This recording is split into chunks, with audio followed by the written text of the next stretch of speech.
Meeting's begun. Thank you, Jason. Welcome everybody to the first meeting / training for the Impact Fee Review Board.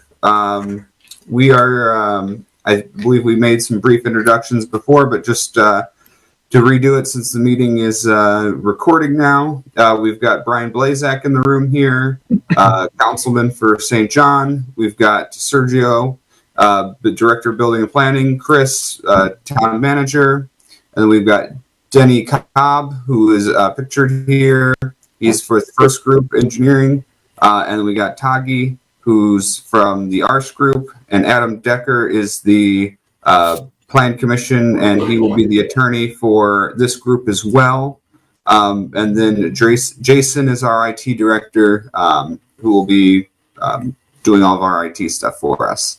And then we have the three fine members here. Tagi, I'm going to turn it over to you now. That is great. Good morning, everybody. And I really would like to welcome you and share some of my thoughts before we even start the presentation. And this is great to see you all here. For us, it has been almost a 6-year process endeavor, and the person that you see here in this meeting, Councilman Blazak, has been part of it, and I do want to congratulate him for his efforts. He has been pushing this process, and we will discuss it later on. And but it is appropriate to thank him for all of his efforts, including putting this board together. I'm going to share my presentation, and let me just bring that one up. And this is the presentation, and hopefully everybody can see it. Is that correct? Correct. Okay, let's organize ourselves a little bit, and I'm going to push everybody. Okay, so everybody sees this. So let's start from the beginning.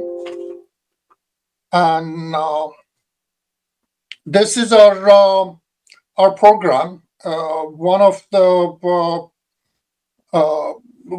things, mandates that I have from Councilman Blazak, that we are going to try to get you back to your work, and so we only asking for 2 hours, and I take that as a mandate for us. So if I'm speaking a little bit too fast, I apologize.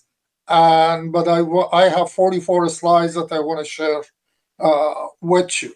And so this is basically this presentation is an overview of the program, and it is this overview and the presentations that we're going to have with you will consist of 3 different meetings. This is the first meeting, and that would be primarily an introductory sort of presentation. We will discuss concepts. We will discuss the process. And if we have time, we may dabble a little bit, sort of warm up, talking about some of the trip generation data and information.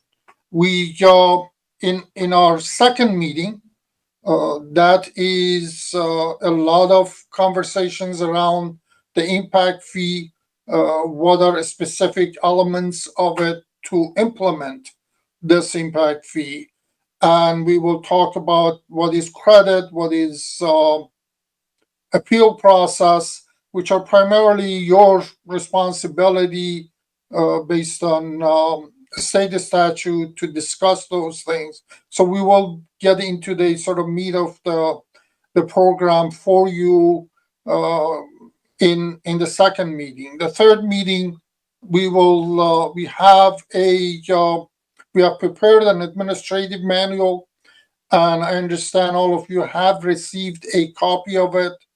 And we are still, that is a sort of first draft of it, although it may say final, but that is a first draft, and hopefully we will get your input on that manual and then updated, and that time it will be considered final. The manual provides a direction to the staff and you on the process that you will go through and how you evaluate different things, and many of those are sort of governed by the state statute, and we will touch on a couple of items today as a warm up, but we will discuss it more in our second meeting. So these are the three meetings that we anticipate to have, and again, this is kudos for these meetings. Should go to Councilman Blazak, because he wanted you to fully be prepared and to address the needs and to address the concerns as we go through this process. So for today's agenda, we're going to talk about, we're going to give you an introductory comment, introductory information. We have called this sort of Impact Fee 101. And we will also briefly touch on the legal framework for the fees. And I'm so glad Attorney Decker is here, and he can certainly, if you have any questions, he can provide you with answer in those areas. And we will discuss the process and how to determine the fee. And we also discuss basic elements of the fee determination. We have a couple of samples, and that hopefully we will have enough time to share with you and discuss them with you. And you can certainly stop me if you have any question about that particular slide. But at the end of this, feel free to, we will have hopefully, I have about 10 minutes of question of answers at the end of this presentation. And we will certainly be able to answer any questions in more detail on that time. At the end of this meeting, as I mentioned, we have 2 additional meetings, and I would like to set up the next meeting, if not both meetings, at least schedule them, trying to schedule them. So that's the agenda for today. I think Chris did mention you do have another responsibility for swearing in, and you are an official board and do sort of your own internal election, and those I assume will follow after this meeting. Is that correct, Chris? Or this Yes, will be the second meeting? That would be my assumption. Is we would if everyone is sworn in by the second meeting, we will hold the election of officers, of which we need a president and vice president at the second meeting. At the second meeting. So we will, okay, great. That's good. That gives us a little bit more time for this. So that is the agenda for today. And if you don't mind, we're going to start. And A lot of these things, one sort of word of caution, and a lot of these things may seem to be redundant. I will repeat myself a lot of times, and it is basically to at the end of this process make sure you have a really a comprehensive understanding of what the impact fee is and what your roles and responsibility is. We didn't have that much time, and this is nobody's fault to schedule you to provide you more time, learning time. But that's where we are. Hopefully, we will be successful at the end of this process. So the definition of the impact fee is basically it's an assessment, it's an exaction against new developments, and by new developments for the road impact fee purposes, all kinds of developments. That is residential, commercial, industrial, all of those types of developments. There will be a fee will be assessed to recoup or to fund the cost of capital improvements and facility development or expansions, and necessitated by that development.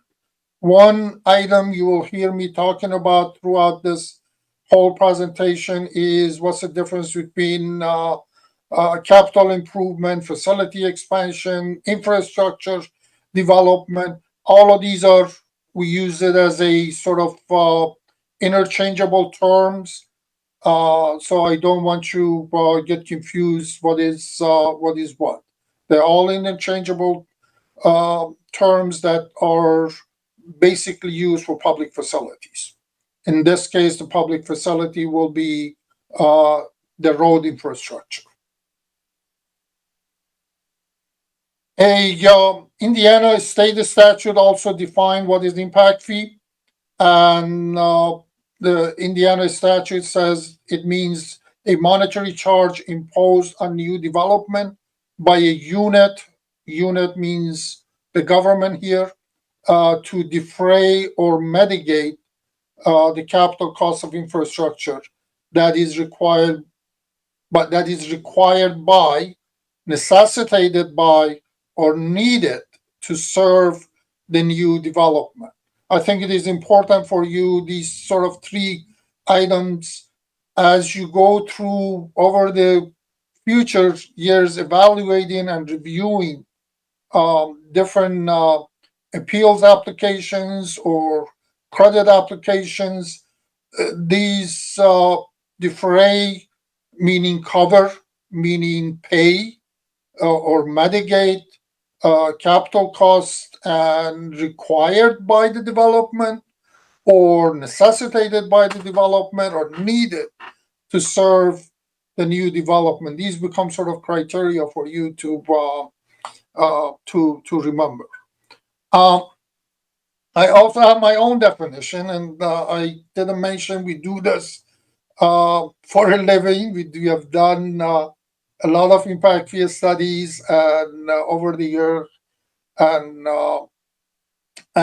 that is, we view it as it is often by different communities. It's viewed as a funding tool that people or the governments can collect and to cover development of public facilities required by new development in the town. So it is viewed as a funding tool for infrastructure development. There are several sort of consideration before one entity starts this process, and St. John is not an exception. And a lot of times, this communities face this because of the need, because of the excessive need, because of the growth that is happening, and there is just not local funds. So they look for what they can do. So the established criteria is basically what are the statutory requirements, and are there other funding sources that the community can tap on to build the infrastructure, and availability of plans and data is in the case of St. John, they have available data and they have available plans. That is basically comprehensive plan and as well as a capital improvement plan. So it did exist. It was an additional cost for them to do those plans, which serve as a basis for the impact fee study. The current level of service, that refers to how difficult or how bad the conditions are. And in the case of road impact fee, it is what is the performance of the road, existing roads. Political support. This is a particularly relevant to town of St. John. I mentioned Brian earlier. This round actually was a second round that we went through doing this study, preparing this study. And the first round, which was started in 2016 and continued through 2017, it basically did not pass the Plan Commission. It did not go through the Plan Commission. It just stayed there. So the council never even saw it as an approved document. And so that political support is important. Unfortunately, this time we did have political support, and this round the town was able to get the fee process completed. And last but not the least is revenue potential. What is potential revenue that could be generated? These plans are expensive, they're time consuming, and you can see there is a lot of nuts and bolts and a lot of efforts. Institutional structure has to be established for the program, and so it has to be worth developing these in terms of generating the revenues, and so that is also a criteria that needs to be considered. We will get to the revenues and those things next meeting, hopefully. What is the road impact fee? And it's basically one-time charge at the time of a building permit. The developer, the builder, will have to pay that fee similar to a building permit fee. This becomes part of those charges that the town asks for at the time of issuing a building permit.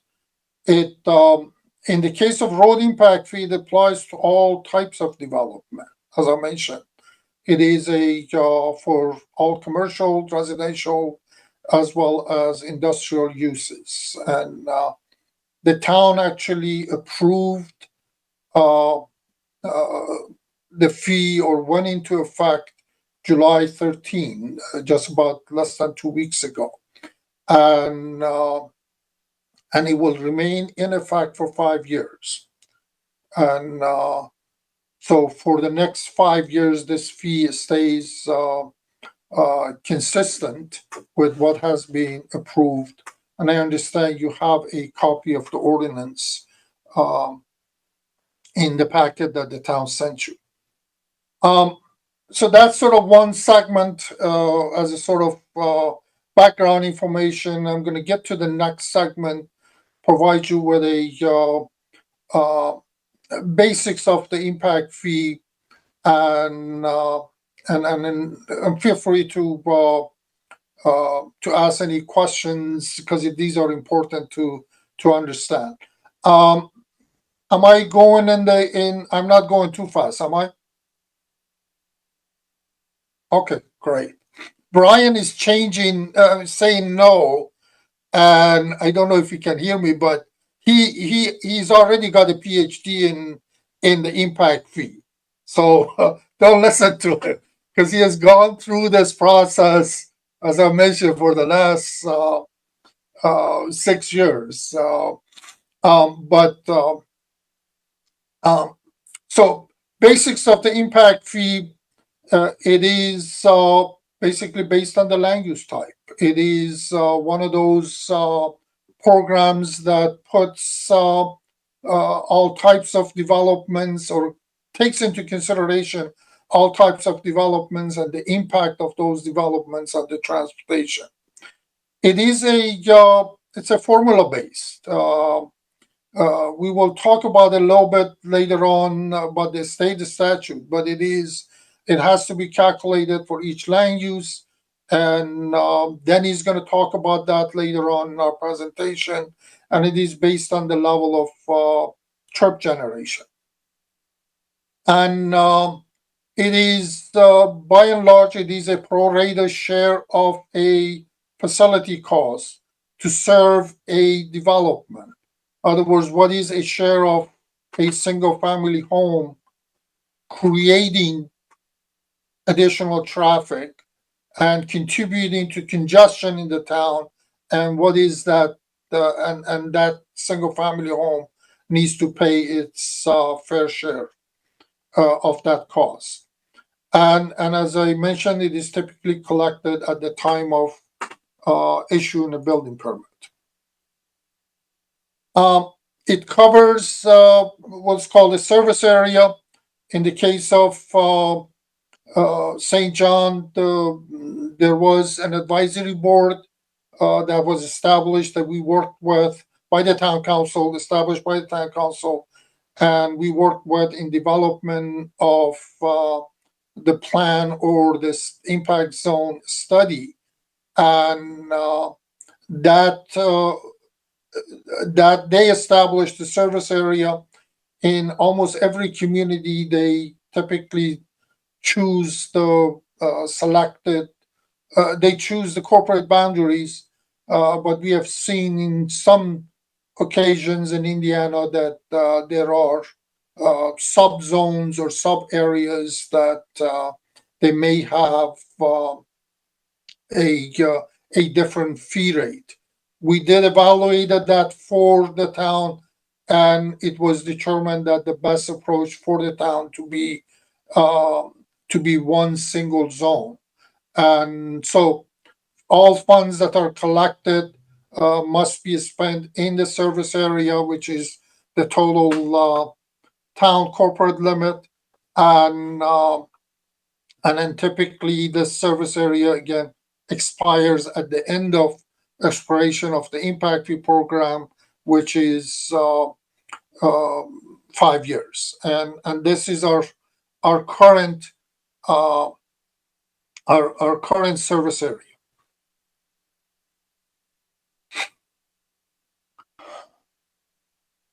Another couple of principles that we want to share, and you will see this, or you will see me talking about the same sort of concepts over when we get to the legal section. It is the impact fee principle. It basically relates to the growth, and it's a proportion of the impact, and that fee is that proportional share of the impact.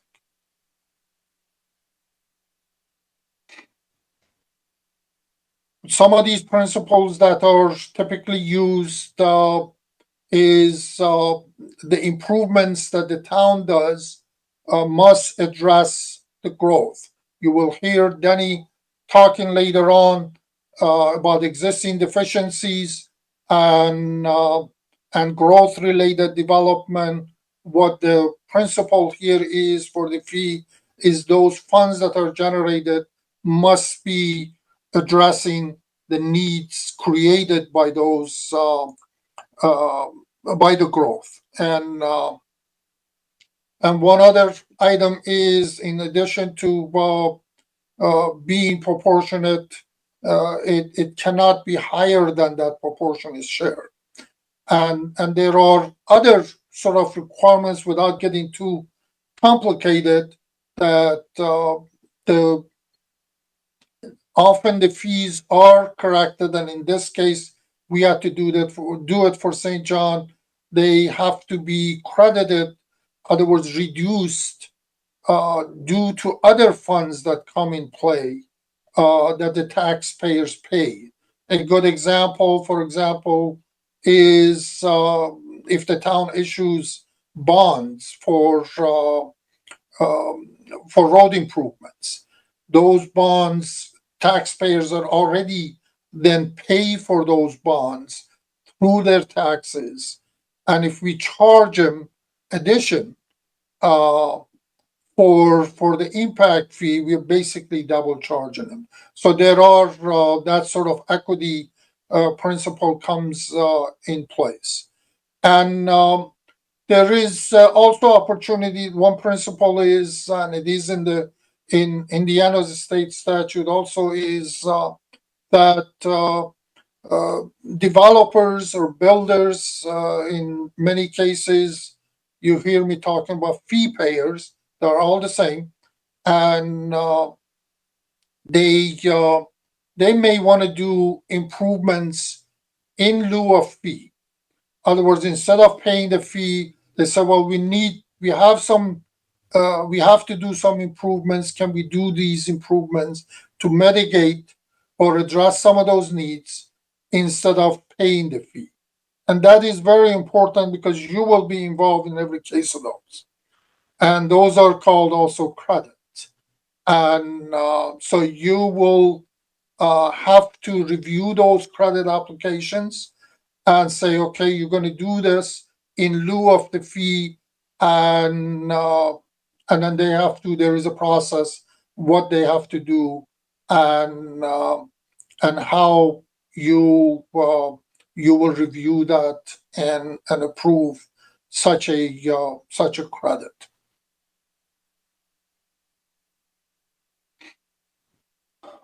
One other item, the principle of the impact fee is that you cannot charge people or developers, builders, more than what you currently providing the level of service in the town. If you have certain capacity today, you cannot expect a developer to pay for higher level of service, higher level of capacity that you that you would like him to do, and that is called level of service analysis, and it runs. It shows a performance or character capacity of the roads in any particular area, and analyzes it at different level. I want to bring in Denny to talk about level of service analysis next couple of slides, and then I'll come back on the other side. Okay, Tagi, you want to go to that next slide?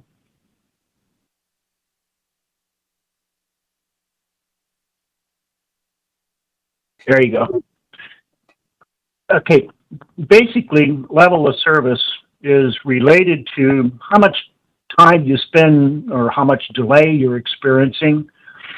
And level of service A is you got real good conditions, it's low traffic volumes, you move right through, you don't have to stop for things, it's really a nice situation.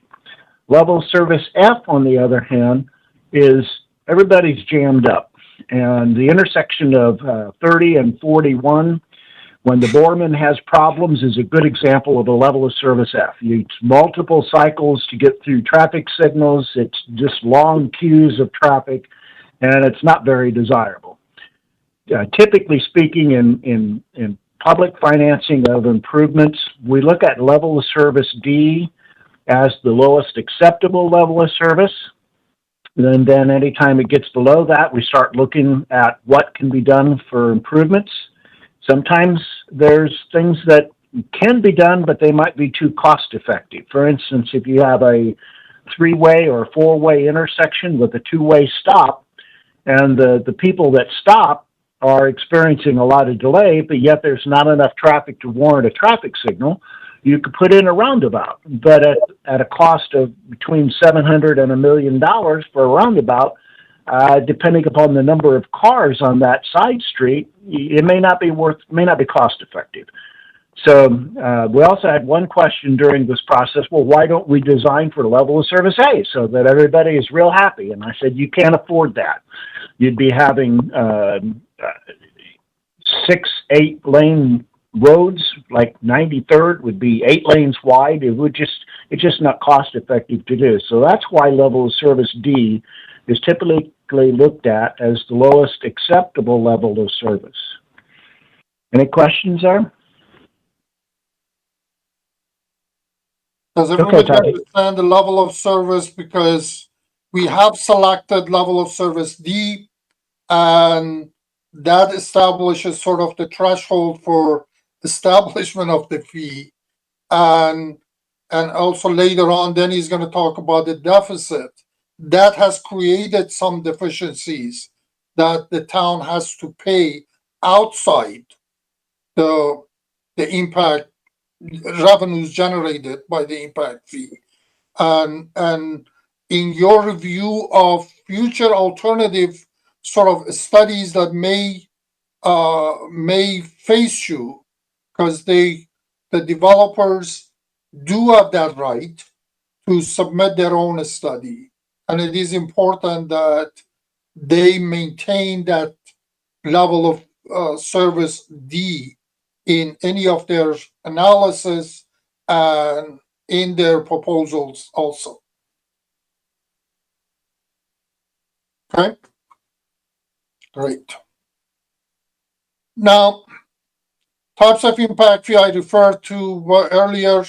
In Indiana, we can have several types, and road bridges is one of them, and sanitary water facilities, drainage, and those are different types of impact fees that a community can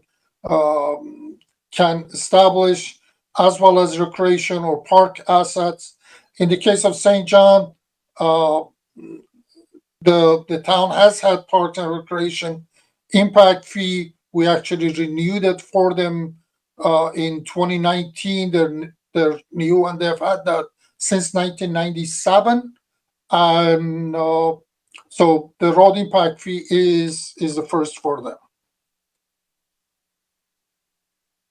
What is used, the fee is used for, this is important. You will face it at some point in your, in some cases of your review of proposals.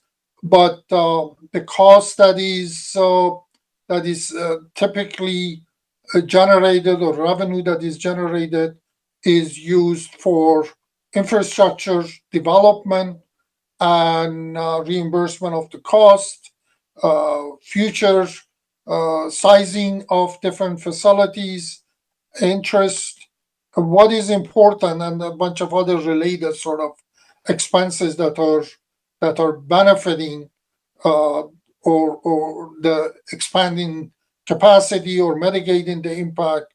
So all of those can be eligible. It's important for you because when a development comes in and asks for credit, an engineer could put a bunch of stuff there. These are all eligible costs, and I'm pretty sure your staff is going to look at those. But it is important that for you to understand what are sort of costs that are eligible.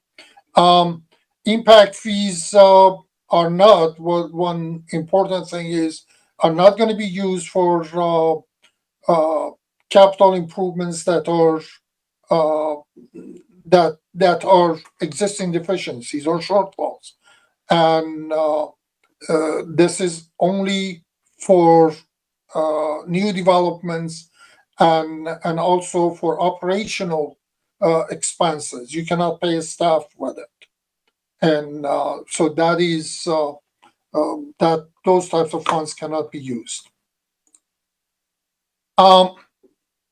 These eligible costs often called recoverable costs and non-recoverable costs. And again, you will face those recoverable costs. I mentioned that variety of types of basically construction, planning, engineering, surveying types of activities, and interest for those, any type of other improvements that the town may make. And one other item that is eligible, you can use these funds, and this is often done in other communities with great success. They use these funds as a match for INDOT projects. This is Indiana Department of Transportation. They basically, INDOT operates on an 80-20 basis. So if you have the 20%, you can get certain projects funded with 80% of the cost being paid by the state or federal government. Non-recoverable costs are also important, and you will face that a lot of times, I suspect, in most cases. And those costs are improvements that are not identified either in a capital improvement plan of the town or the impact fee study. We have put a bunch of projects identified in the in the study that these are needed projects, and so any if they're not identified, that is not eligible. Mentioned about operation and maintenance costs are not they're not eligible. Improvement to remedy existing deficiencies, that is not eligible. A good example for this would be somebody wants to put a curb, and is that eligible cost? If it doesn't improve traffic, then it's not. It may aesthetically be pleasing, but if it is just putting a curb on the street, that is not going to be eligible. Another example, good example, would be a curb cut. We want to get into our parking lot. That section should be eligible. No, that is not eligible cost. The same one in most cases would be a sort of turning lane. And is a turning lane eligible? Yes, that creates convenience for people to come in, but it doesn't expand necessarily the capacity of the road for traffic. So these are some sort of elements that are not eligible. Again, when we get to the details of it, I'm pretty sure Denny is going to have all kinds of examples for it that we can discuss. Denny, you want to add anything shortly to this, or? Nope, not now. Okay, great. I'm going to summarize the impact fee, then we're going to get into the assessment. There is on the developer side, on the government side, there are a lot of pros for it, and then naturally on the other side of it, there is a lot of argument that they against it. And on the pro side of it is predictable for developers and the town. The town can roughly, as a part of our study, we have determined what potential revenues could be. We have looked at the last 10 years, and we know what the market is. And so it is predictable in terms of potential revenues. And for developers, They often face what is my fees? This establishment of the fee for impact fee, it is basically it's a fixed for 5 years. The town can change it, but it is expensive. They have to redo the whole study. So the likelihood of change is very limited for the impact fee for the next 5 years. And so it is consistent fee structure, and it impacts everybody equally. And it is a tested process. We will get to it a little bit on the legal side, and so it is. It's also it's flexible. The town is not necessarily relying on some other entity to approve it, so they can address the transportation needs on a more comprehensive manner. On the con side, naturally, it increases the cost. Every grant that developers would argue that you add to a price of a permit, that adds to the price of a house or other developments. And then the other part is they're saying that often they argue that the capital improvement plan is always very expensive. It sets up a larger service areas, and so there are very limited amount of trust or respect for capital improvement plans developed by different communities. And one other argument is that by the process itself, the impact fee process, it tends to maximize fee every 5 years. In other words, it keeps going up and up and up. It never comes down. I mentioned we do a lot of this sort of work. I have a good example. Actually, we did this just last year in 2020 in Cedar Lake. The fee actually went down, and is from 5 years earlier. So it does. That argument is not necessarily true. And one other sort of argument is that the planners in communities tend to sort of work out the land use map in a way that influences future development to generate a larger fee. One could argue that as a planner, but that is never a consideration, and for several reasons, and including that most land use comprehensive plans are developed over a 20-25 years, sort of for a 20-25 year horizon. Impact fees are typically 5 years. Who knows what's going to happen in 5 years if the town's going to continue it? So that is not necessarily true. Legal authority. I think I'm a little bit behind. I'm going to go a little bit fast.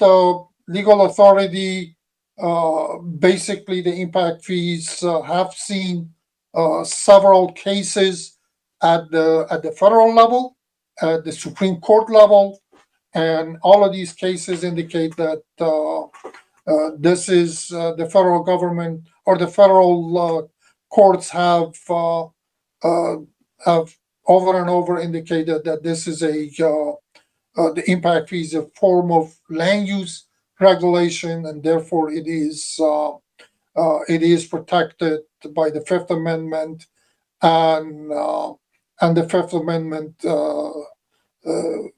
is basically says that it must, any type of exaction must advance a legitimate government interest, and that legitimate government interest is protection of public health and safety. and so that is at the federal level.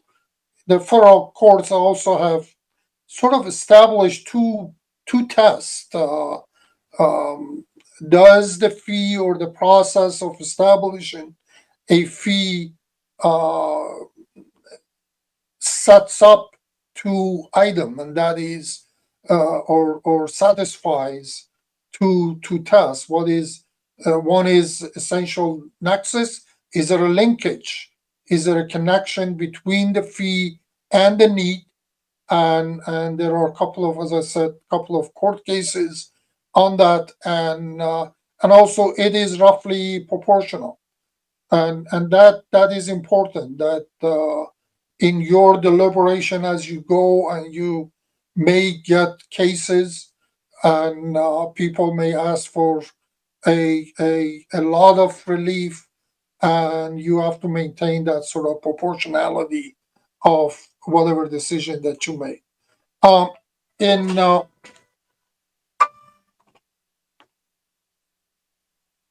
I'm going to lower my phone for whatever reason. At the state level,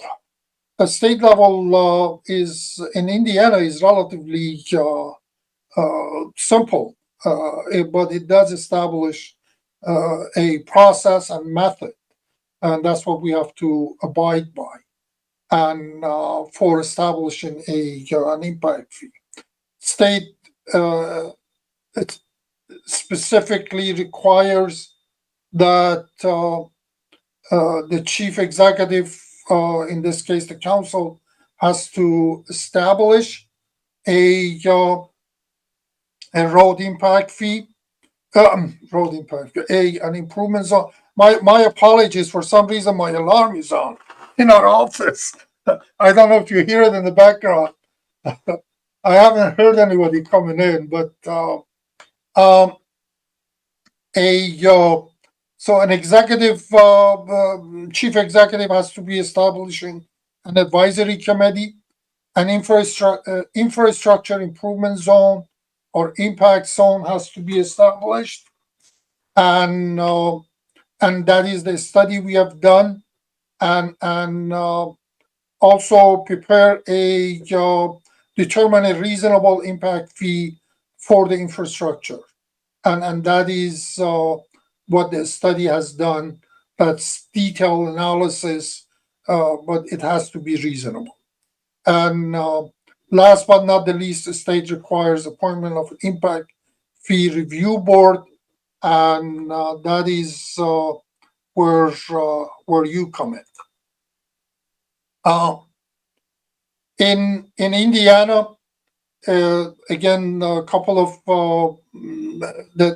what is called the 1300 series. It does require impact cost as a reasonable estimate, and it also requires to be proportionate, and one perhaps more important, and that is it may not include the cost of infrastructure needed to raise the current level of service. And this is where Denny's going to talk about those deficiencies. And by establishing the level D, he actually improved that level of service, and therefore we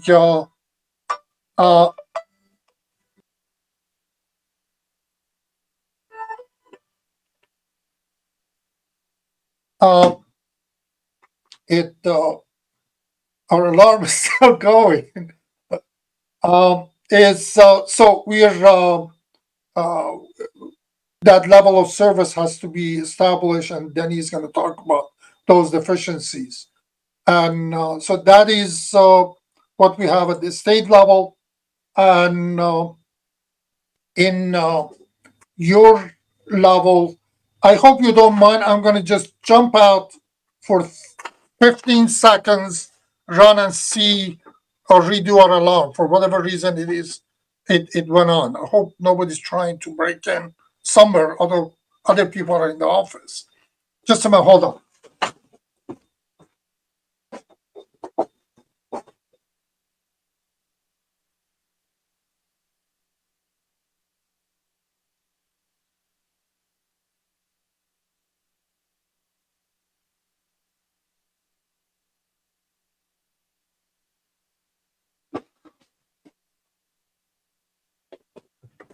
Again, my apologies.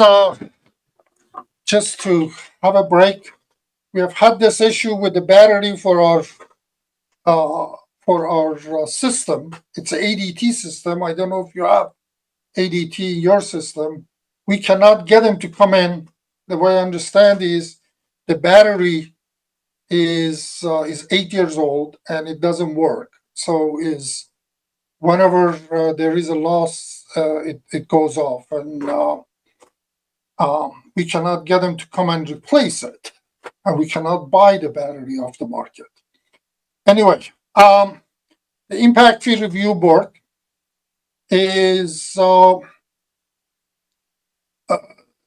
there is tremendous amount of authority is given to you, and I'm pretty sure over the next meeting, and Adam, feel free to also chime in. It does give you tremendous amount of authority, and I have there is a list of activities or responsibilities that is identified. But for today's purpose, I thought that I just bring 3 items there just for you as a warm up.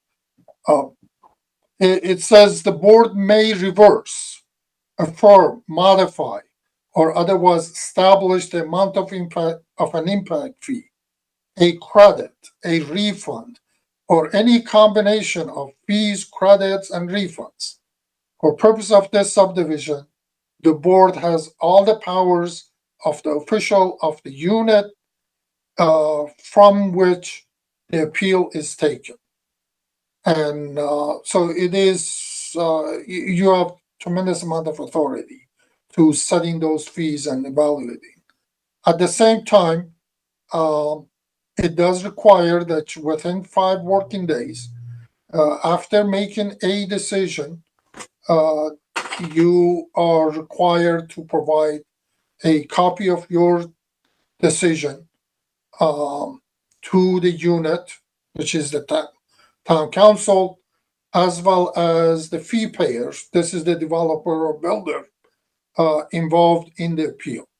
So you have to make a decision. You have to basically explain that to the petitioner or to the entity that is appealing of your decision, and you're also required to do a finding of facts why you achieved that decision. And these are typically, I don't mean to scare you. I know all of you are busy individual. These are typically the staff responsibilities, and they will do all the work, and you can instruct them in the meetings. At the local level, it is there is an ordinance. You have received a copy of it. That is the start of the process. It went into effect in July 13, and it is active for 5 years. And I mentioned earlier about the parking impact fee. The town does have also a parking impact fee ordinance, and which is a continuation of a 1997, and the last update was in 2019. Let me recapping the legal authority is the impact fee must meet rational nexus and rough proportionality test. It must be reasonable. There has to be a reasonable connection between the need and additional facilities. It must benefit somehow the fee payer in the form of improvements that the town makes, and it has to be based on a fair share formula, and it has to be a reasonable estimate. So that is the legal aspects of it. Any questions, thoughts?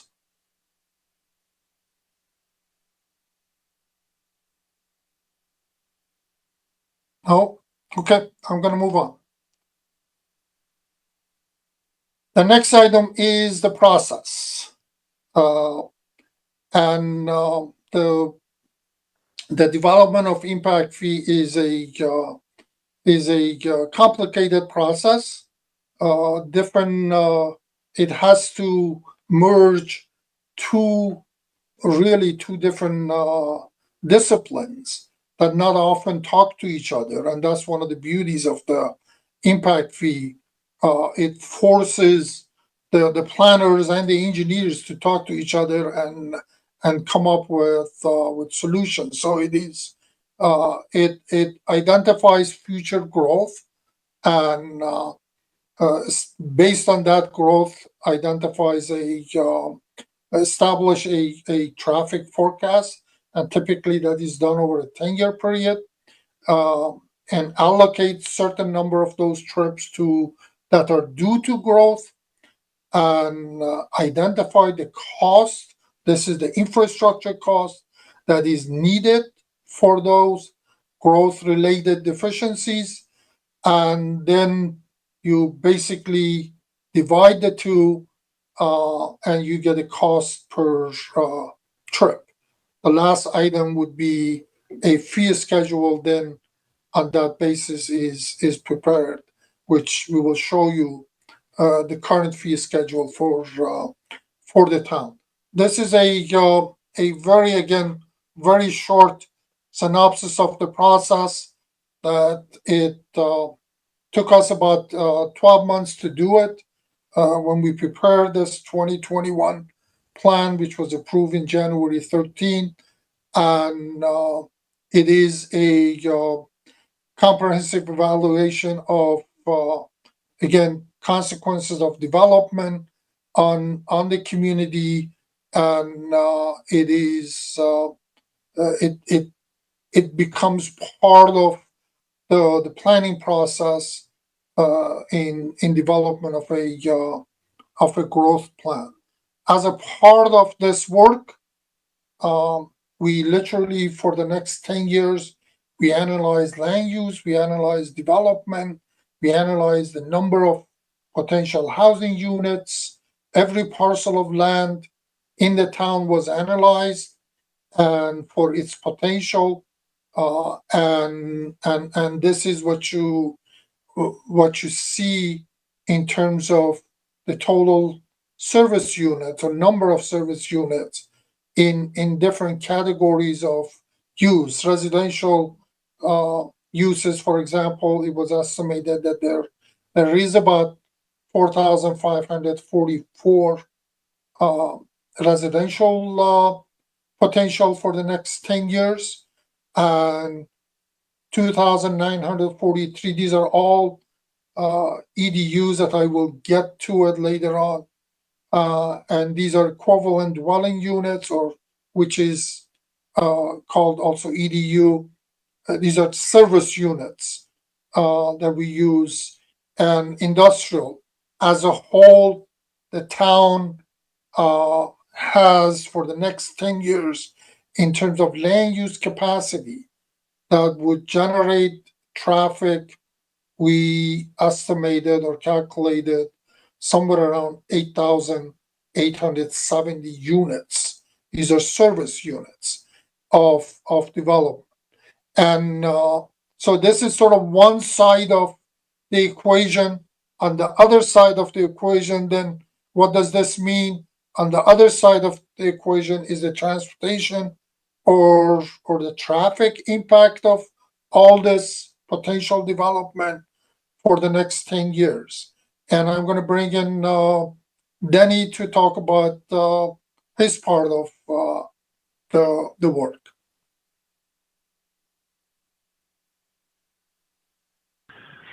Okay, as Taki has alluded to, we first looked at in all the segments of the major streets in town and determined the average daily traffic and the peak hour traffic.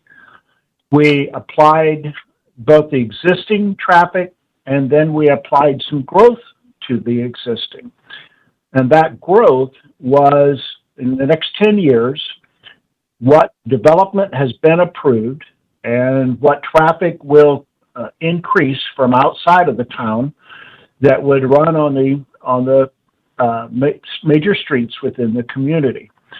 So we applied that and those volumes to all of the intersections and the segments in the study area.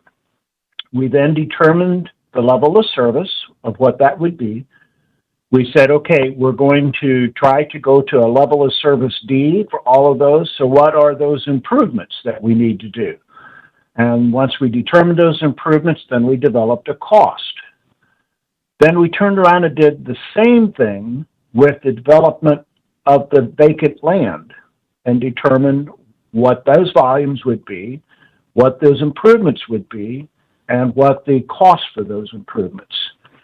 And so the incremental proportion of the new development beyond what is already assigned in the system is what was used then to develop the cost. And we divided this by essentially either 1,000 square feet for commercial space or the number of family units to come up with our cost per trip for the future development, not for the existing development, for the future development. So it's an important concept because first we had to determine what the existing deficiencies were going to be in 10 years and what improvements were needed to take care of those. And then assuming that those were made, what would be the additional improvements that were going to be necessary by the additional trips.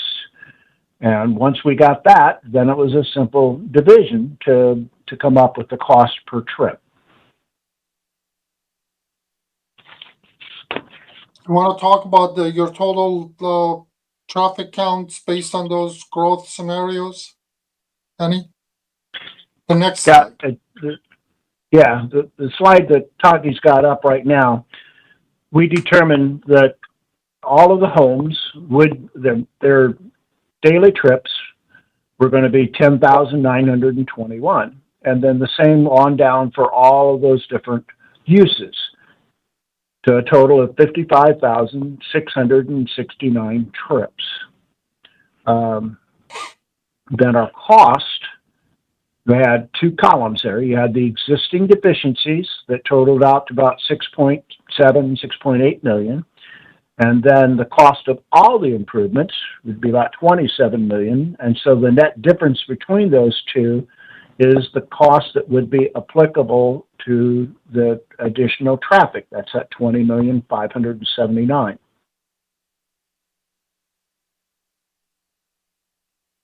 So we take that cost and the cost of the study, and those two were added together, the number of trips, and divided the number of trips into the dollars to come up with the cost per trip.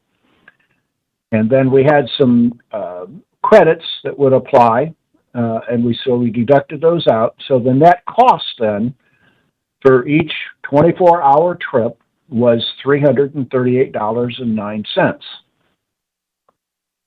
You will face a lot of times, this is important, this $338. This is basically a one trip cost for the town. And every time somebody take a trip or a gas station comes in and somebody drives into that, when you look at an aggregate over a 10-year period, this is the cost to the town.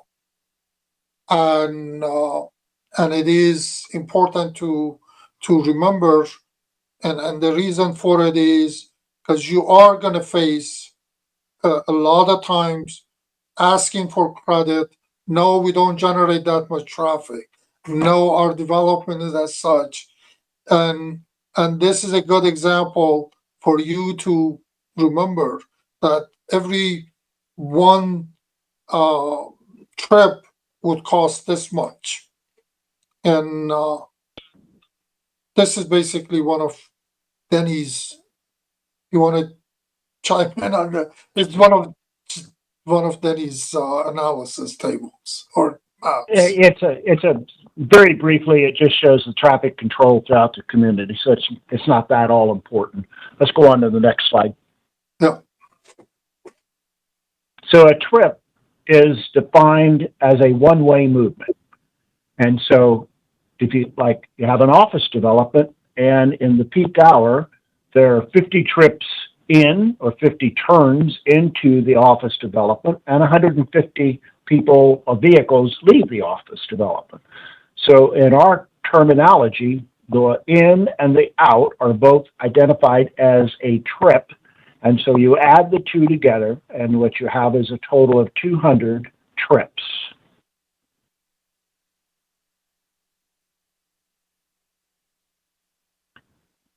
Let's see.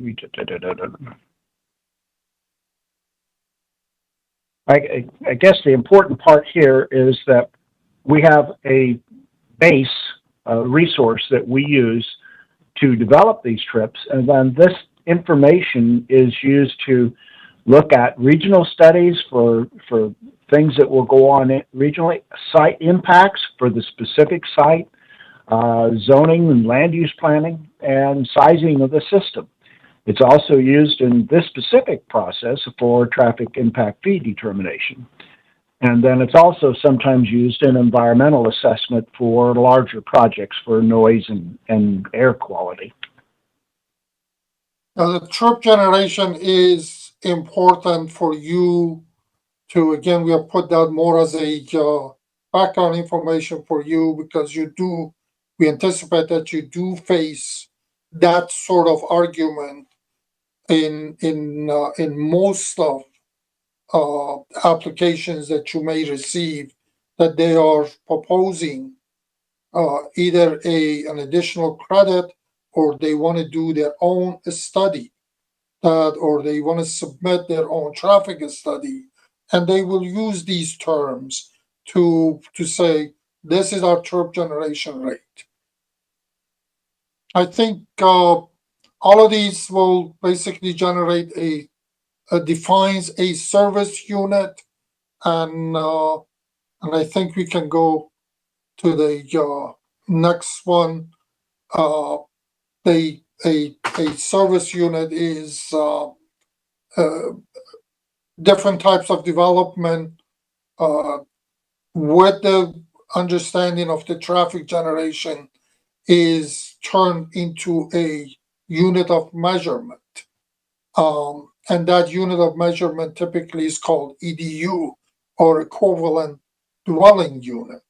It's sort of one of those terms that you're talking about the road, but you're providing, comparing it with a dwelling unit. But that is what the term that is nationally used. So you're going to hear the EDUs over the next few slides, but that is basically equivalent dwelling unit, and that represents traffic impact of a typical dwelling unit, which is typically a single family home. That same concept has been expanded into commercial or non-residential uses, and one EDU for a non-residential use equals to 1,000 square feet of space. So it's either one single family EDU or one single family home, or 1,000 square feet of a space that constitute an EDU.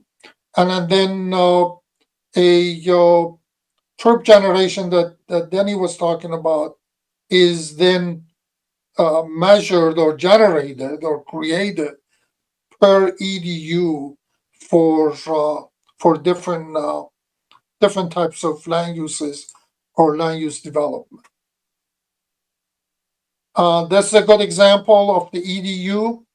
One single family home equals to one EDU, and a townhouse, two townhouse, or a duplex equals two, and a medical office with 15,000 square feet equals 15 EDU, and a convenient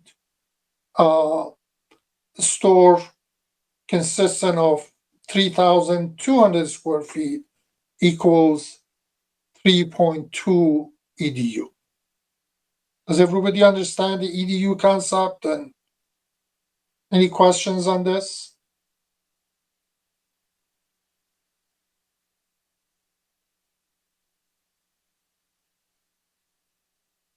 No questions? Should I go ahead? Okay, Danny, you want to go and talk about the ITEs?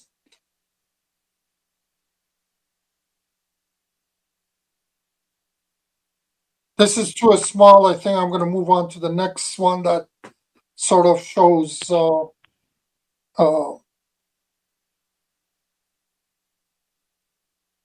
What Todd is showing here is kind of the relative amount of traffic that the different types of residential units generate, with a single family detached housing as being the base. Apartments typically generate about 62% of the amount of traffic that single family does. A low-rise apartment, about 58%, and so on and so forth. And so these all vary by the different land uses that have been identified in the various operations. For instance, a supermarket, it generates about 948% of what a single-family house would generate.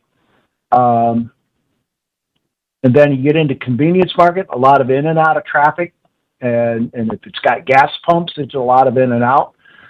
So there's a number of different considerations in here as far as how much traffic is generated in the peak hour versus what kind of land use it is. And I think that's the important aspect to understand, is not to get too wrapped up in the numbers, but that there are different trip generation rates based on different types of development.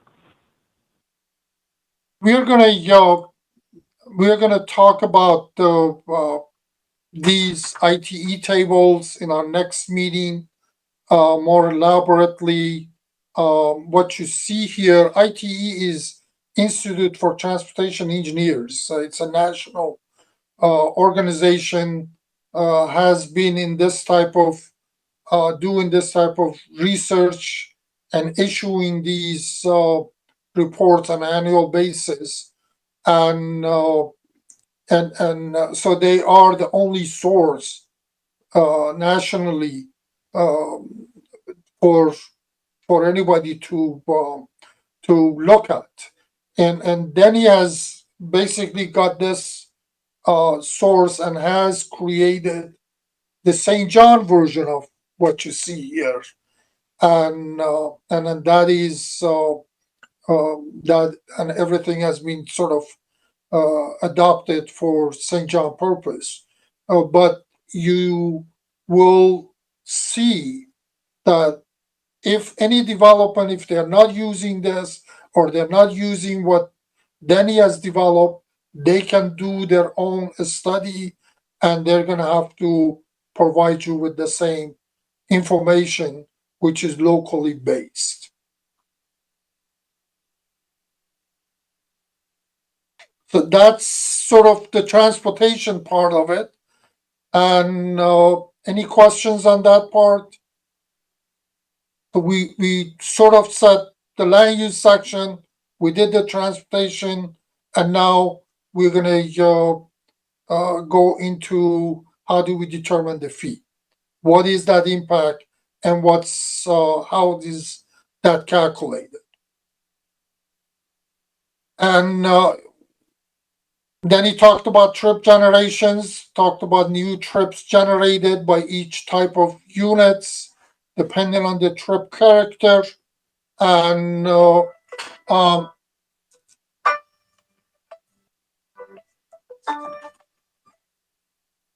I'm sorry.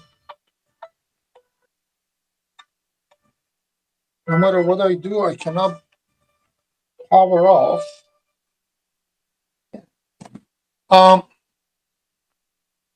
So the general factors that typically in an impact fee fee determination process. We look at the road capacity, cost of deficiencies, level of service, and how it has been established. And those are the factors that is considered in determining the fee. It has a 10-year growth horizon. You've heard me talking about it, and we have identified proposed share of the capacity needed for that growth. Again, the level of service comes into play, what level of service the town desires, and the impact fee calculated for the next 5 years, and then taking into consideration the capital improvement plan, as well as what has been the study done based on the comprehensive plan and based on the impact fee study. All of these generates the recoverable cost that is needed to address the generated fee. You divide the two together, you get the amount of fee. So we have all the costs associated with development. We have all of the trips that are generated by those developments, and that gives us the cost per trip. So that's also called trip rate, and number of new trips, facility improvements needed, cost of such improvements, cost per new trip. Does everybody understand this? Any questions on this? No? Great, I love it. We're going to share with you a couple of examples, sample, and they go.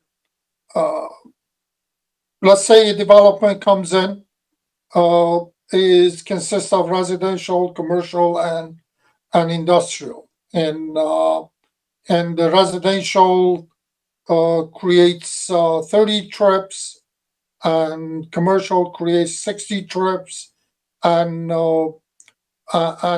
industrial creates 10. As a whole, the total trips generated by this new use is 100 trips. And we do them on the roadside. We have determined that this new development is going to impact not only the road, but also the intersection. We have estimated the cost for those improvements to address this additional 100 trips. So that is the cost to address the trip, and you divide the two together and you get $2 per trip. Okay? Everybody understand this? On one side, we have the number of trips. On the other side, the cost of those trips in terms of construction improvement or construction needs, and we divide the two, and that is $2 cost per trip.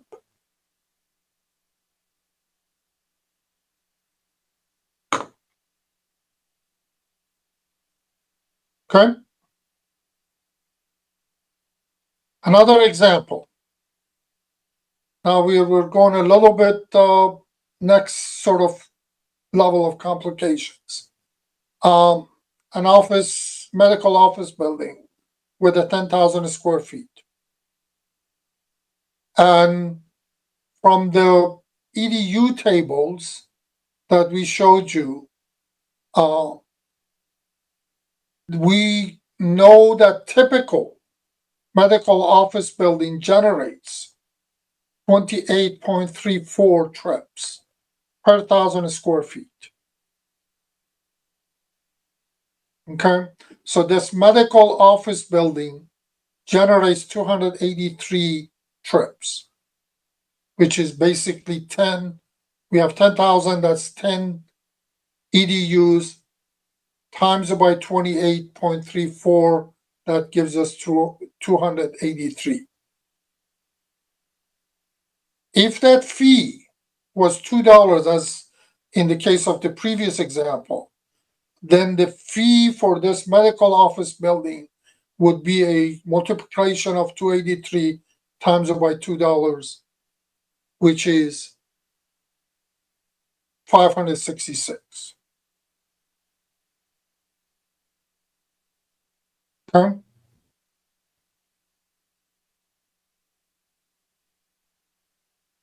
Did I confuse everybody? Or that silence it means it's easy. You understand it. Any feedback?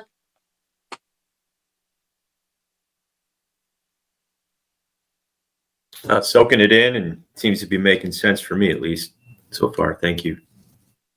You're welcome. Yeah, I'm on the same page. Seems to make sense. Okay, great. Now, Matt, for you, these are numbers. It should be easy for you. Is that right? Yeah, I mean, no questions. Hold on a second, Tagi. Would you or Denny or a combination of you two, I think it's pertinent for what we're discussing. I think it's pertinent that you give them a basis for where these actuals come from. In other words, where these statistics were established that we use, not just us, but everybody who is using these fees, where they come from, so that they know it's national average and it's not something that we made up or created. That's correct. That is correct. Yes, great comment.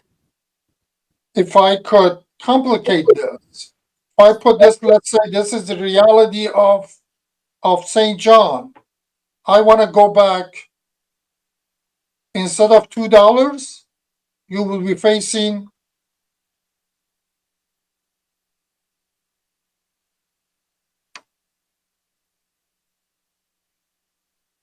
I'm trying to find that $233 that you will be facing. Instead of the $2, you'll be facing $338. So that medical office building, if it was real in St. John, you would say, okay, this is a 10,000 square feet. It has 28.3 EDUs. So I'm going to multiply that by 338, and I'm going to get the fee, whatever it is. And you will see this sort of calculation from engineers that come to you, or for the staff that prepare this sort of analysis for your review and approval. Okay, so can I interject really quickly? I mean, this may be a stupid question.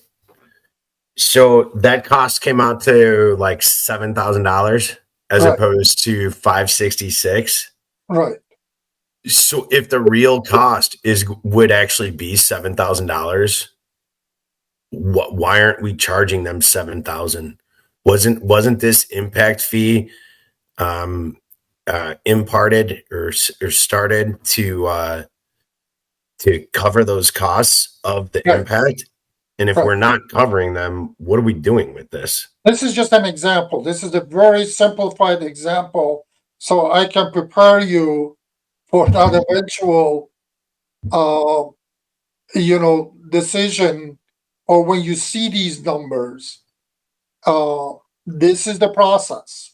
Okay, so what we're using is like $2 thing. This is simply an example. We will This eventually. is simply an example. Again, the $2 comes from this number, which was our sort of original. Okay, so we're going to be using that 338 figure.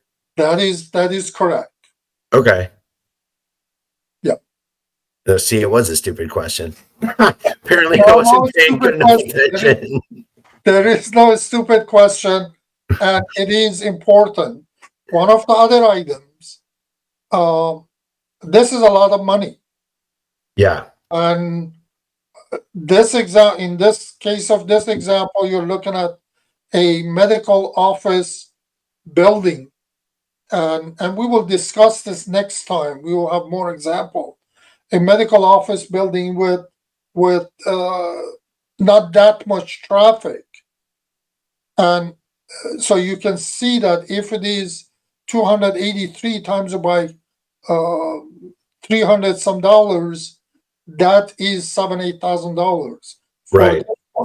Can you imagine if this was a 60,000 square feet of shopping center or a grocery store, or even worse, if it was a gas stations with a convenience store in it? Those are really high traffic generating uses that they probably gonna come to you, say, reduce my rate.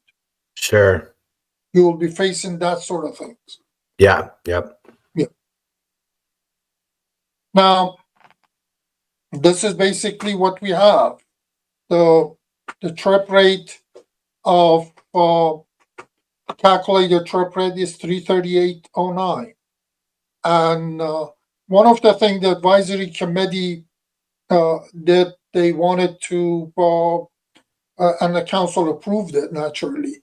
They wanted to reduce the burden or break this fee on an annual basis, sort of smaller. So they set up the fee at first year at 70% of the calculated rate. The calculated rate is 100%. That's what the rate is.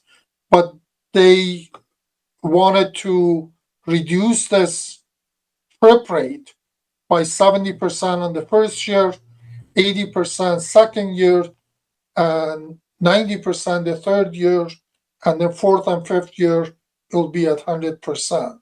So that those cost changes, or the trip costs and the fee changes on an annual basis for the next 3 years. And you can see as a comparison we have put in here, a single family home will pay $2,463 at first year. At the full year, they will pay $3,519. And so that is an additional full price of the fee for a single family home, new single family home that they have to pay.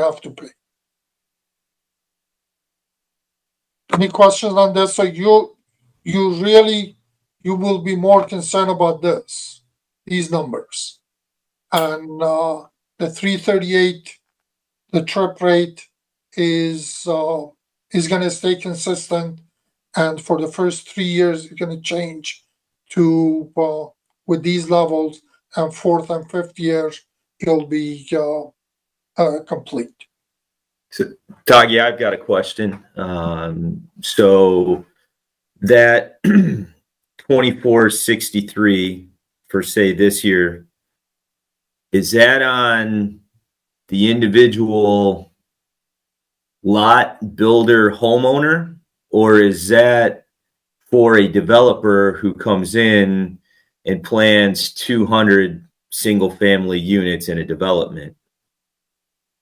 You're a little bit advanced of me, but I'm going to throw this scenario so we don't confuse the other individuals here. Okay, that's fine. The person, there are two scenarios. The person that pulls a permit pays for that. A developer, this is the simple version. Whoever pulls a permit, they have to pay for it. Typically, a builder pulls a permit, and a builder typically pays per single family home, unless they're building, let's say, duplex, then they have to pay for two.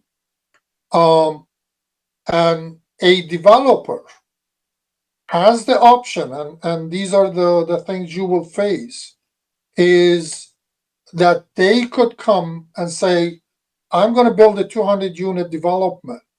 At the same time, I am going to do some improvements. I'm going to need some improvements, can I take credit for those and do in lieu of these future fees and do these improvements? That is something you will have to approve because it is a credit. And that developer then can choose to give that credit to the builders. So in other words, reduce it for them, or may choose not to do it. Nagi, Yes. this is Attorney Decker. And I think with regard to the credits, we're going to have to further clarify what the role of the Impact Fee Review Board will be. I think pursuant to the applicable statute, the credit will first have to be determined between the owner or developer and the town council. And I'll provide an explanation of that, or a more detailed explanation regarding my interpretation of the state statute. But if the town council and the developer or owner cannot determine what the amount of that credit is, then it would go before the Impact Fee Review Board for a determination of that amount. These are, yes, you're correct. I'm glad you were here.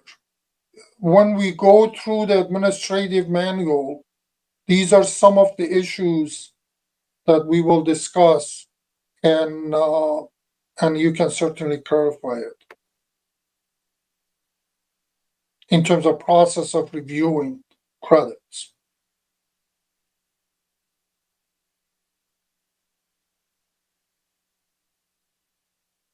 Yeah, thank you. I have nothing further. Okay, great. Any comments on this? Did I answer everybody's question? And okay, using this number, and I'm going to bring in Denny. We talked about the ITE table and what we have done, and Denny has gone through the process of calculating for these different uses. This is not an inclusive types of uses in the town, but these are primarily the majority primary uses in the town that we have included in the fee application process or fee estimation form. And Denny, you want to go through this quickly and also elaborate on your particularly the sort of the case of the shopping center and McDonald being in the shopping center versus an outlet. Okay. So at the top is the residential uses, and you can see that a single family home and also a townhome and condominium. So per dwelling unit, the fee is $24.6368 in 2021. Remember when we said that apartments generate less traffic per unit than does a single family home. And so therefore its fee is less, $17.3239. We get into the non-residential or commercial uses, and a warehouse generates a cost of about $366.50 per 1,000 square feet. And so somebody comes in with a 10,000 square foot warehouse, their fee is 10 times $366.50, so they would pay a fee of $3,665 for their warehouse. Then we have another category which is primarily office, and there's general office, there's business park, there's a small office, there's a medical office, and you can see those range in cost from about $2,000 up to about $5,000 per 1,000 square feet. Then we get into retail. Now, there's a very interesting aspect when you look at the trips generated in a shopping center setting where you have multiple outlots together versus the same land use if it was a separate standalone building. And the reason that what happens there is that there's multiple purpose trips. A person will drive in the driveway and may visit 2 or 3 of those uses that are in there. And so their trip numbers, because it's in an aggregate setting, are less than the sum of what their individual land uses would be, because they're achieving multiple purposes with the same trip into the facility. So, for instance, a shopping center under 50,000 square feet will generate a permit fee of about $4,377 per 1,000 square feet. A McDonald's that is on an outlot will generate that same fee. Now, if you go down to the next category, commercial restaurant, a fast food standalone generates $27,412 per 1,000 square feet. So you can see that being in a shopping center or an interrelated grouping, such as down there by Tractor Supply in that area down there, where you have one driveway that serves a multiple of uses, there are less trips generated and therefore less fee that is charged for those units. It's also beneficial because it does cut down on the amount of traffic that's out on your arterials because it's multiple purpose trips. So as you go on down through there, you can see the various dollars per 1,000 square feet. Now look at the convenience market. That is a huge number. The same thing with the fast food. Those are your 2 highest categories. And anything that, especially if you would get another type of restaurant like a McDonald's that wants to come in, you're going to be collecting a large amount of fee from them if they're in a standalone situation. If they're mixed in with other uses with combined driveways, they'll pay less. So I think the comment was made earlier. Yeah, go ahead. Pardon? I was just going to I think add. the comment was. Yeah. Go ahead. I was just going to add, I think you were following me the same way. And this is a land use planning effort. And what these numbers gives a sort of window to where you want to go is a approval of a convenience market right on 41. A 6,000 or a 7,000 square feet convenience market. Is it worth generating that much traffic on 41 for you, or you would want some other development to go on that lot? So it does have planning implications. It does have zoning implications. Go ahead, Tony. The other thing I wanted to comment was that somebody made a comment earlier. Yes, these will generate some very, very large fees in some cases. So it's going to be substantial. In other cases, like a typical fast food is about 3,000 square feet. So if they're in the shopping center, they're only going to pay about $12,000. But if they're standalone, they're going to be paying upwards toward $90,000. So that kind of gives you kind of a feeling for the scope of what this is. Any questions? One sort of clarifications in there is a portion of work that you haven't seen yet. It's sort of glossary of the terms, and it is important for the town to define what shopping center means. And in this case, basically, if there is a certain character of a set of buildings that could be classified as shopping center, and then again, that has planning and transportation planning implications. Do we want to have, let's say, 10 buildings are going to go on 41? Do we want to have 10 curb cuts? Or can we put a frontage road with 2 curb cuts and call the whole development a shopping center and reduce traffic, and it becomes a win-win situation? So there are some of these thought processes that could play, and you will face potentially some of these cases.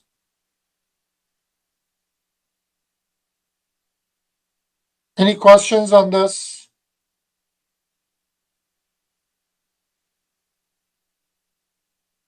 We're done. As I mentioned, we are. I'd like to have any conversations, any thoughts, any questions. This is the time to do it.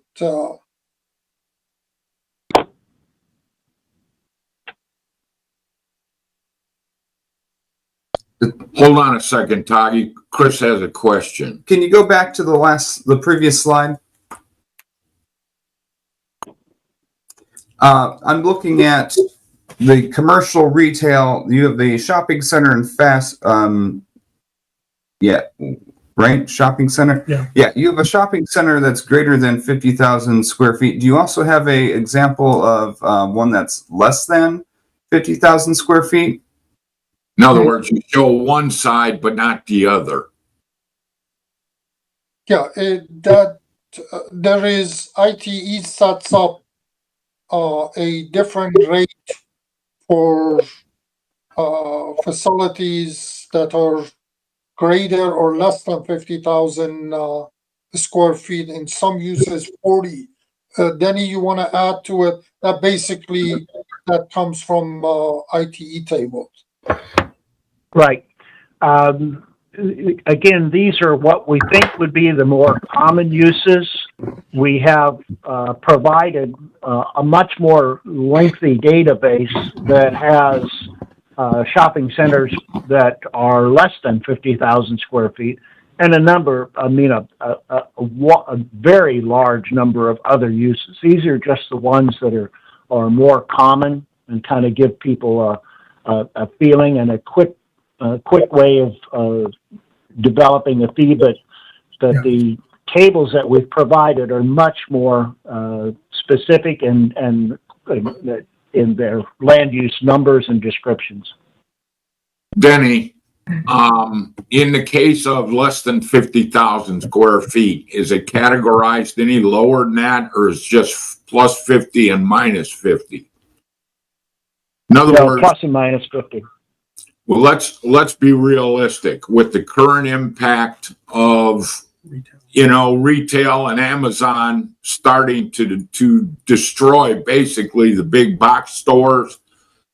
Don't you believe, and I'm just speculating, but don't you believe that a lot more shopping centers may be created that are going to be smaller, and therefore the less than 50,000 is going to enter the picture a lot more often than the over 50,000, such as a South Lake Mall, which is now up for auction. What happens when you have projects on 96th Street or some of the strip malls that are being put in here in St. John? And a strip mall with, 6 12 or 2,000 square foot units is 12,000 or 15,000. Can you still call them a shopping mall, or does shopping mall have a specific definition? As Tagi has said, we'll, in the last part of this, we'll get into definitions, but essentially a shopping center is a group of outlots and buildings that are serviced by combined access points. And so it doesn't have to be a South Lake Mall type of operation where there's a large anchor and a big building.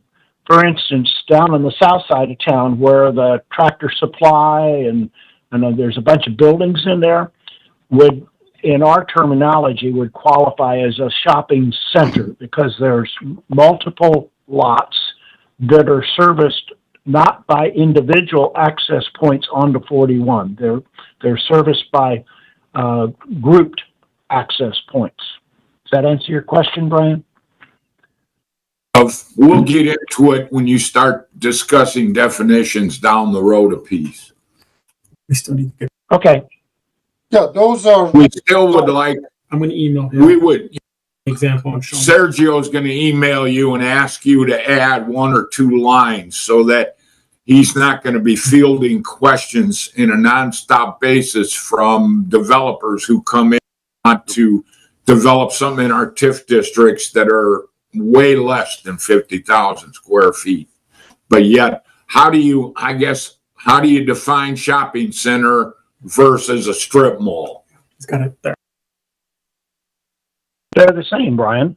Trying to explain. It comes down to access. If you have individual building lots that have individual access onto your street, like 41, those are not considered under the category of shopping center. But if you have a number of these lots that their access is all achieved through 1 or 2 or 3 or 4 drives that service all of those lots, then they are a combined use and qualify under the shopping center code.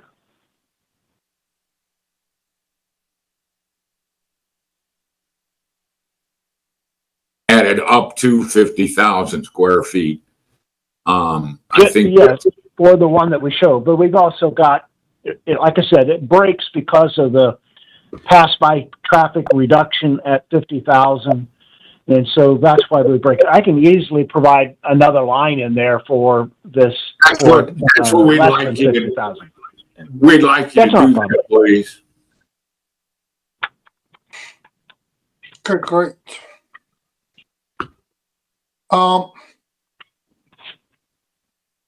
Any other questions, comments? None? Well, I guess just for me personally, one of the things that I'm looking forward to learning more about, and it ties into my earlier question, from an appeals perspective and a review, and when we have to get together and talk as a board, the idea that a developer comes in, they're not necessarily a permit holder, so I still would want to understand that better. But say, for example, developer XYZ comes in, asks for a credit because they want to turn in, add a turning lane or create a center turn lane, which will keep traffic moving, which is a great thing and perhaps worthy of a credit. But then the individual homeowners want to contest, and if there's a 200 unit development, I'd hate to have a class action suit or have to, go through 150 appeals because each individual homeowner thought that there should have been a greater credit than what was granted to the developer. That's just forecasting. I trust we'll discuss these things, but that's what's on my mind, how to parse through all of that. the numbers are what the numbers are, and as far as I'm concerned, what Denny was explaining, but how to handle the credits and have that discussion among ourselves is what I see to be where I need the most coaching and understanding personally. Yep, that's going to be your biggest ball of worms to deal with, is when a developer puts in improvements and those are deemed to be eligible improvements, and then how do those improvements translate back to the individual lots when the building permits are pulled. That'll be something that Adam will need Adam's input very greatly, because on my part, and I think Tagi agrees, we believe that these are transferable credits that can be transferred to the individual property owner or the individual permit puller on a pro rata share. For instance, if a developer puts in $100,000 worth of stuff that's deemed to be a credit, and there are 100 lots in the subdivision, each lot gets 1/100th of that credit. And so that will be, I think, the point. It's easier when somebody like Althoff is developing and building the homes, because the builder and the developer are one and the same. Yes. How then do you say, for example, and I just mentioned this to Chris, how do you know if a developer sets his land cost based on what the development cost him? In other words, let's say $100, and there's 100 units. That would be $1 a unit. It costs him additional that he adds to the price of a lot. How is there any way possible for the review board or anybody else to sit there and go, well, he passed that dollar along to each builder or each homeowner? You don't know. How can you possibly pin that down? I think that's where the credit process comes in. If he has to incur greater costs because of these offsite improvements, and he applies for a credit for those costs, he doesn't get that credit. Only the credit is only available when the individual permit is pulled. So while the lot is charged for that infrastructure cost, the credit for that infrastructure cost comes in when the lot holder permit is pulled. So I think that it will work out. We just have to develop a little bit of a process as to how that gets transferred from the developer to the builder. So keep in mind, a credit is not given to a developer. Credit is only given to the permit holder. Okay. This could get complicated, and it is. I'm glad Sergio is here. That's the crux of the conversation. It's pretty complicated. Yes, and the challenge for me, is putting myself in the shoes of Sergio, that how are we going to keep track of these credits to the future builders? And let's say that each lot will get 50%, as Denny said. Let's say they get 50% of the credit. Is that the town's responsibility to keep track of this 50% for the next 5, 6, 7 years? And so there is those items need to be discussed, need to be in the manual, administrative manual. We do have items or an item for an agreement, development agreement between developer and the town, that hopefully through that process we can reduce the amount of bureaucratic processes that will be demanded from the town, and put perhaps the responsibility on the developer. And so those are the things we're gonna have to discuss and finalize it.